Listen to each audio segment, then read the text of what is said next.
നമസ്കാരം. സ്വാമിയേ ശരണമയ്യപ്പ. ഇരുമുടിക്കെട്ടിൽ എന്തെല്ലാം വേണം?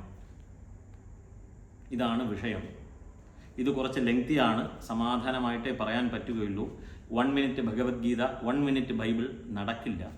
ഇത് ഡീറ്റെയിൽ ആയിട്ടുള്ള ഒരു വിഷയമാണ്. കാരണം ഓരോരുത്തർക്ക് അവരവരുടേതായ ചിന്താ പദ്ധതിക്കനുസരിച്ച് കാര്യങ്ങൾ നടത്തി മുന്നോട്ട് കൊണ്ടുപോകാൻ വേണ്ടിയിട്ടാണ് വിവരണം. കാര്യത്തിലേക്ക് കിടക്കാം. ഇരുമുടിക്കെട്ടിൽ പ്രധാനമായിട്ടും നാം അറിയാം, അതിലേക്ക് ചർച്ച ചെയ്യേണ്ടതില്ല, നെയ്ത്തേങ്ങയാണ്.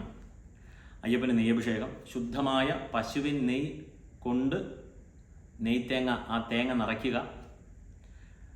പശുവിൻ നെയ്യ് ആകാൻ പ്രത്യേകം ശ്രദ്ധിക്കുക. നമ്മൾ ഓരോരുത്തരും അവരവരുടെ കാര്യം വരുമ്പോൾ, ഒരു ഡ്രസ്സ് എടുക്കുമ്പോൾ, ഒരു വീട് കെട്ടുമ്പോൾ, ഒരു ഗാഡ്ജറ്റ് വാങ്ങിക്കുമ്പോൾ 100,000 സ്ഥലത്ത് റിസർച്ചൊക്കെ ചെയ്തിട്ട് നാം പുതിയ സാധനം വാങ്ങിക്കുന്നു. എന്തുമാത്രം ടൈം ആൻഡ് എഫേർട്ട് അതിലേക്ക് കളയുകയാണ്. അപ്പോൾ അതുപോലെ അതിൻ്റെ കുറച്ചൊരു സമയം ഇതിലേക്ക് നമ്മൾ അർപ്പിക്കണം. പശുവിൻ നെയ്യ് കണ്ടെത്തണം, തീർച്ചയായിട്ടും ലഭിക്കും. പശുവിൻ നെയ്യ് കണ്ടെത്തണം. എല്ലാ പ്രദേശത്തും ഇതുണ്ട്. അപ്പോൾ ആവശ്യമുള്ളവർക്ക് പശുവിൻ നെയ്യ് അയച്ചു കൊടുക്കും. നമ്പർ ഡിസ്ക്രിപ്ഷൻ ബോക്സിൽ കൊടുക്കാം. ഇതൊരു അഡ്വർടൈസ്മെൻ്റ് ആയിട്ട് കരുതരുത്. കാരണം എല്ലാ ദേശക്കാർക്ക് എത്തിച്ചു കൊടുക്കാൻ ടണ്ണ് കണക്കിന് ബിസിനസ് ഒന്നുമില്ല. അപ്പോൾ അത്യാവശ്യം ആൾക്കാർക്ക് ആവശ്യമുണ്ടെങ്കിൽ താഴെയുള്ള നമ്പറിൽ വിളിക്കുക, ഡിസ്ക്രിപ്ഷനിലുണ്ട്. അപ്പോൾ നെയ്ത്തേങ്ങ, പച്ചരി, അതിനകത്ത് ഉണ്ടാകും പച്ചരി. എന്തിനാണ് പച്ചരി? അയ്യപ്പന് പായസം, വെള്ളനേദ്യം, ഇതിനൊക്കെ വേണ്ടിയിട്ടാണ് എല്ലാവരും കൊണ്ടുപോയിക്കൊണ്ടിരുന്നത്. ഇന്ന് നാം അരി കൊണ്ടുപോകുമ്പോൾ ആ അരി അന്നദാനത്തിനായിട്ടൊക്കെ ഉപയോഗിക്കുന്നുണ്ട്. അപ്പോൾ നമ്മൾ അവിടെ അന്നദാനത്തിനായിട്ട് നമ്മൾ ഇരുമുടി സഞ്ചിയിൽ പച്ചരി കൊണ്ടുപോകാം.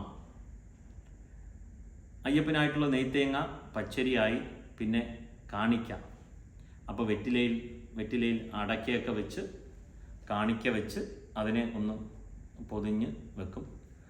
അപ്പോൾ ഒരു മുദ്രയായിട്ട് അതിനെ സങ്കല്പിച്ച് നെയ്ത്തേങ്ങയോടൊപ്പമുള്ള ഒരു കാണിക്കയായിട്ട് നമ്മൾ ഒരു സഞ്ചിയിൽ വെക്കുകയാണ്.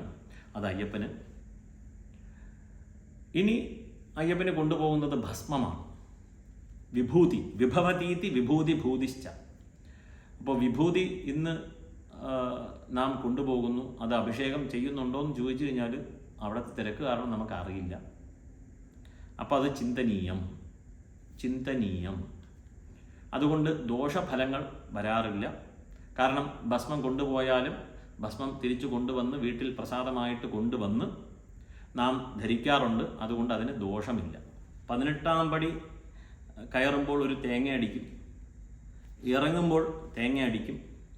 അങ്ങനെ ദർശനം കഴിഞ്ഞിറങ്ങുമ്പോൾ തേങ്ങ അടിക്കും. അപ്പോൾ ആ 2 തേങ്ങയും കൂടി നമ്മൾ കൊണ്ടുപോകും. അത് ഇരുമുടി സഞ്ചിയിൽ ഉണ്ടാകണം. അയ്യപ്പന് അതൊക്കെയായി. ഇനി ഗണപതിക്ക് കൊണ്ടുപോയിക്കൊണ്ടിരുന്നു മലര്, അവില്, മലര്, കരിമ്പിൻ്റെ കഷ്ണം. കാരണം ഗണപതി ഹോമത്തിനായിട്ടുള്ള വേണ്ടിയിട്ടുള്ള അഷ്ടദ്രവ്യം പോലെയുള്ള ഒരു കണക്കിലാണ് ഇതൊക്കെ കൊണ്ടുപോയിക്കൊണ്ടിരുന്നത്. ഇന്നും കൊണ്ടുപോകുന്നുണ്ട്. ഇന്ന് നേദിക്കുന്നു. ചിലർ ഗണപതിക്ക് നേദിക്കുന്നു, ചിലർ അയ്യപ്പന് തന്നെ അകത്തേക്ക് കൊടുത്തിട്ട് നേദിക്കുന്നു. അത്രയേ ഉള്ളൂ. അപ്പോൾ ഇവിടെ അവിൽ, മലർ, അതായത് നെൽപ്പൊരി, നെല്ല് പെറുക്കണം, നെല്ലോടുകൂടി ഇടരുത്. കാരണം നമ്മൾ നെല്ല് കഴിക്കില്ലല്ലോ. നമ്മുടെ മുമ്പിൽ പ്ലേറ്റിൽ വരികയാണെങ്കിൽ നെല്ലെടുത്ത് മാറ്റി വെച്ചിട്ടാണ്, സ്മാർട്ടായിട്ട് നമ്മൾ നെല്ലിനെ മാറ്റി വെച്ചിട്ട് നമ്മൾ കഴിക്കും. പക്ഷേ നേദിക്കാൻ കൊടുക്കുമ്പം നെല്ല് പറക്കാനൊന്നും നേരമില്ല, ശ്രദ്ധയില്ല. എന്നിട്ട് ആഗ്രഹ സാഫല്യത്തിന്, ആ ഒരു എയിമിന്, ആ ഒരു ലക്ഷ്യത്തിന് ഒരു കുറവുമില്ല. എനിക്ക് ലക്ഷ്യം നേടിയേ പറ്റൂ, പക്ഷേ ഇതുപോലെയുള്ള കാര്യങ്ങളൊക്കെ ഞാൻ കാണിക്കും. അപ്പം നെല്ല് പറക്കണം. ഇനി എന്താണ്? അവിൽ, നെൽപ്പൊരി, കൽക്കണ്ടം, കറുത്ത മുന്തിരി, ശർക്കര, ഇവ മിക്സ് ചെയ്ത് വെക്കുകയാണ്. ഇതാണ് നേദ്യവസ്തു. ഇതിലൂടെ കദളിപ്പഴമുണ്ട്. കദളിപ്പഴം എങ്ങനെയാണെന്ന് പറഞ്ഞു കഴിഞ്ഞാൽ അത് കുറച്ച് കായയായിട്ട്, പച്ചയായിട്ട് കൊണ്ടുപോവുക. അത് യാത്രയിൽ 4 ദിവസം കൊണ്ട് അത് പഴുക്കുന്ന മാത്രയിലേക്ക് കൊണ്ടുപോവുക. പഴുത്ത പഴം വാങ്ങിച്ച് കൊണ്ടുപോകരുത്. പിന്നെ ഇരുമുടി സഞ്ചി മുഴുവനും നനഞ്ഞ് വൃത്തികേടാവും. പച്ച പഴമായിട്ട് കൊണ്ടുപോകുക. 4 ദിവസത്തെ യാത്രയിൽ അത് അതിൻ്റെ പരിവം കണക്കാക്കി വാങ്ങിക്കുക. അപ്പോൾ ഗണപതിക്കുള്ളതായി. അപ്പോൾ കരിമ്പിൻ കഷ്ണം കൂടി ഉണ്ട് ഇതിനകത്ത്. അപ്പോൾ ഗണപതിക്കായി എന്ന് കരുതുന്നു. അടുത്തത് മാളികപ്പുറം. മാളികപ്പുറത്തമ്മയ്ക്ക് നാം കൊണ്ടുപോകുന്നത് ഒരു ചുവന്ന പട്ടാണ്, അല്ലെങ്കിൽ ചുവന്ന വസ്ത്രം, കട്ടിയാവ് എന്നൊക്കെ പറയും.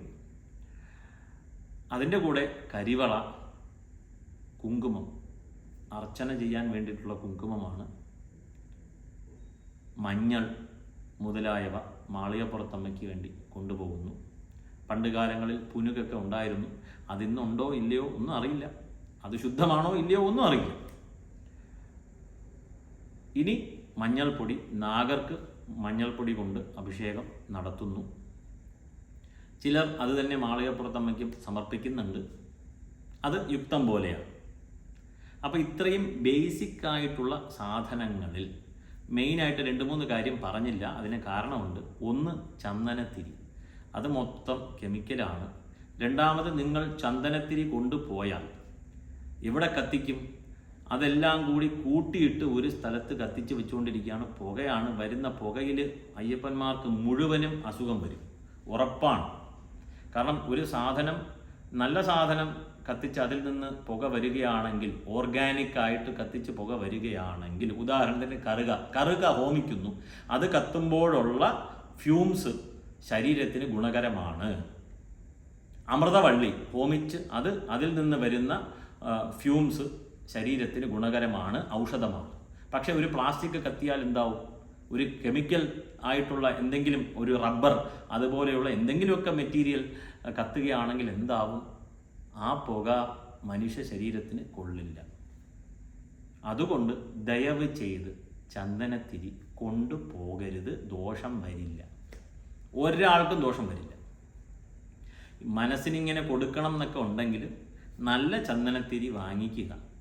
അതിന് എവിടെ കിട്ടും അറിയില്ല. ചന്ദനത്തിരി വാങ്ങിച്ച് അവിടെ ഏതെങ്കിലും ആളുകളുടെ അടുത്ത് പറഞ്ഞ് ഇതുകൊണ്ട് അയ്യപ്പനോ അല്ലെങ്കിൽ അവിടുത്തെ പൂജാതി കർമ്മങ്ങൾക്കോ ഉപയോഗിക്കാനായിട്ട് പ്രേരിപ്പിക്കുക. അതേ നടക്കുള്ളൂ. പ്രാവർത്തികമായിട്ടുള്ളതാണ്. കാരണം ലക്ഷക്കണക്കിന്, കോടിക്കണക്കിന് ഭക്തർ ഒരു ദിവസം ഇല്ലെങ്കിൽ ഈ മണ്ഡലകാലത്തിൽ മുഴുവനും ദർശനം ചെയ്യാനായിട്ട് പോകുന്നു. സമയമൊന്നുമില്ല. അടുത്തത് ചന്ദനം. ഈ കടയിൽ കിട്ടുന്ന ചന്ദനമെല്ലാം വെറും തടിപ്പൊടിയാണ്. വെറുതെ അത് വാങ്ങിച്ച് തലയിൽ തേച്ച് നാളെ അയ്യപ്പൻ്റെ പ്രസാദമായിട്ട് എനിക്ക് കിട്ടിയ ചന്ദനം തേച്ച് എൻ്റെ നെറ്റി മൊത്തം പോയി, അത് പ്രസാദമല്ല എന്ന് പറയുന്നതിൽ എന്താ പറയുക, ഒരു കാര്യമില്ല. അറിഞ്ഞുകൊണ്ട് ചെയ്യുന്ന പ്രവൃത്തിയാണ്. ഒരു മരുന്നിന് പുറമെ എഴുതി വെച്ചിട്ടുണ്ട് ഫോർ എക്സ്റ്റേണൽ അപ്ലയൻസ് ഓൺലി എന്ന്. അത് കണ്ടിട്ട് അകത്ത് കഴിച്ചിട്ട് ഡോക്ടറെ എനിക്ക് വയറുവേദന എന്ന് പറഞ്ഞു കഴിഞ്ഞാൽ ആദ്യമേ അറിയാം. അപ്പോൾ ചന്ദനം കൊണ്ടുപോകണമെന്ന് നിർബന്ധമുണ്ടെങ്കിൽ മാത്രം നല്ല കളഭം വാങ്ങിക്കുക. ഇല്ലെങ്കിൽ അതുകൊണ്ട് യാതൊരു ഉപയോഗമില്ല. കാരണം കൊണ്ടുപോയ ചന്ദനം ഒരു സ്ഥലത്തും ഉപയോഗിക്കില്ല. എങ്ങനെ, എവിടെ ഉപയോഗിപ്പിക്കും? ആരും കൊണ്ടുപോയില്ല. നമ്മുടെ മനസ്സിന് വേണ്ടി സെൻറ്റിമെൻ്റ് ആയിട്ടാണ് സെൻറ്റിമെൻ്റാണ്, ശാസ്ത്രമല്ല, സെൻറ്റിമെൻറ്റ്. അടുത്തത് വളരെ ശ്രദ്ധിക്കേണ്ട കാര്യമാണ് പനിനീർ. ഈ പനിനീര് കിട്ടുന്ന ഒരു പ്ലാസ്റ്റിക് ബോട്ടിൽ പ്ലാസ്റ്റിക് കൊണ്ടുപോകരുത്. ഇനി കുപ്പിയിൽ കൊണ്ടുപോയാലും പനിനീര് കൊണ്ട് അയ്യപ്പന് അഭിഷേകമൊന്നുമില്ല. അവിടെ വരുന്ന അയ്യപ്പന്മാരുടെ തലമണ്ടയ്ക്ക് തെളിക്കുക, അവിടെയുള്ള ആൾക്കാരുടെ പുറത്തൊക്കെ വീഴ്ത്തി അവരുടെ ശാപം. എന്തായാലും മനസ്സിനൊരു ഒരു ഒരു നെഗറ്റീവായിട്ടാണ് അത് ഫീൽ ചെയ്യുന്നത്. പെട്ടെന്ന് നിൽക്കുന്ന ആളുടെ തലമണ്ടയ്ക്ക് പനിനീര് തെളിക്കുക. അതിനാണോ കെട്ടിനകത്ത് ഈ പനിനീരൊക്കെ വെച്ചിട്ട് നമ്മൾ കൊണ്ടുപോകുന്നത്? നീര് ഒരു അഭിഷേകം കൂടി ഉണ്ടായിരുന്നു. ആ പനിനീര് അയ്യപ്പന് അഭിഷേകം ചെയ്യുമായിരുന്നു. ഇന്ന് അഭിഷേകം പറ്റില്ല. അപ്പോൾ പനിനീര് കൊണ്ടുപോകരുത്. ലക്ഷക്കണക്കിന് പനിനീർ കുപ്പികൾ സേവ് ചെയ്യാൻ പറ്റും. ഈ പനിനീര് ഇന്ന് ലഭിക്കുന്നത് മുഴുവനും കെമിക്കലാണ്. ആ കെമിക്കൽ ഇൻഡസ്ട്രിയെ നമുക്ക് ക്ലോസ് ചെയ്യാൻ പറ്റും. കാരണം എൻവിറോൺമെൻറ്റ് പ്രൊട്ടക്ഷനാണ്. ഇന്ന് നമ്മൾ അതാണല്ലോ ഘോരഘോരമായിട്ട് വാദിച്ചു കൊണ്ടിരിക്കുന്നത്. അപ്പം സെൻറ്റിമെൻറ്റ് ഇവിടെ വർക്കാക്കരുത്. പനിനീര് കുപ്പി കൊണ്ടുപോകരുത്. ഇനി നിർബന്ധമാണെങ്കിൽ നല്ല പനിനീര് സോഴ്സ് ചെയ്ത് അത് കൊണ്ടുപോയി അവിടെയുള്ള ഏതെങ്കിലും ദേവൻ്റെ വിഗ്രഹം, അവിടെ നവഗ്രഹ പ്രതിഷ്ഠയുണ്ട്, നാഗരുണ്ട്, അവിടെയൊക്കെ രാവിലെ അഭിഷേകം കഴിക്കുമ്പം തിരുമേനി ഇതൊന്ന് കഴിപ്പിക്കാൻ പറ്റുമോ എന്ന് സാധിക്കുമെങ്കിൽ ചെയ്തു കൊടുക്കുക. അല്ലാതെ ഇത് കൊണ്ടുപോയി അടുത്തവൻ്റെ മണ്ടയ്ക്ക് തെളിക്കരുത് എന്നുള്ളൊരു അഭ്യർത്ഥനയുണ്ട്. അത് കഴിഞ്ഞിട്ട് ആ ബോട്ടിൽ അവിടെ ഇടും. എത്ര ലക്ഷം ബോട്ടിലാണ് അതിനെ വാരി കളയാനായിട്ട് കുറേ ആൾക്കാർ. അത് എവിടെ പോകുന്നു എന്ന് പോലും അറിയില്ല. അതിൻ്റെ അടപ്പ് ഒരു സ്ഥലത്ത്, കുപ്പി വേറൊരു സ്ഥലത്ത്.